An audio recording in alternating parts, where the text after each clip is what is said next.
Mirë Arlindi që flit në studio këtu, edhe në si jurist edhe çdo jurist tjetër që ka komentuar, tash ja ka qitë në poshtë lëvizjeve vendose që ka thonë na kena drejt. A bën sa ata çdo sen që kritikojnë në çdo studio, qof këtu në Kanada, qof çdo për shembull çdo televizion tjetër e marrin si sulm dhe e bëjnë një pretekst apo një alibi për me mbrojt ato interesin e vet.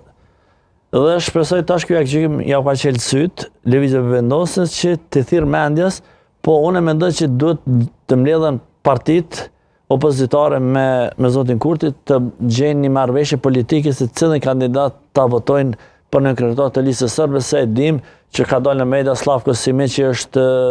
identifikuar nga organet listë batues nga policia dhe KI-ja, gjoja që është ai dhe është fotografu, është identifikuar fytyra e tij dhe besoj që çdo njeri pa marrë parasysh se është shqiptar, minoritet tjetër që ka qenë pjesëmarrë në rastin, mbasi ai është e dënshme edhe për Kuvendin, edhe për çdo kandidat që mund të pa marrë parasysh përfaqësimin si përfaqësues serbe, po është Kuvendit i Republikës Kosovës dhe duhet mbledhen partitë politike, opozitë, pozitë të gjejnë një konsenzus për një kandidat që ata mund ta propozojnë dhe mund ta votojnë dhe ma tecën më tutje, edhe mos bëhet ngërçi edhe arren politike në çdo studio, po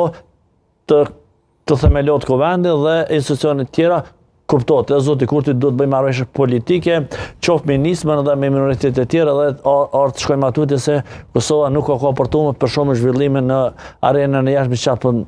do të përsëritet njëjta dhe shpresoj që është momenti i fundit dhe ky gjykim besoj është shumë shtricart mas pare për lëvizjeve vendose edhe për partitë opozitare që duhet të bëjnë marrëveshje për një kandidat konsensual me opozitën që të votojnë nga minoritetet.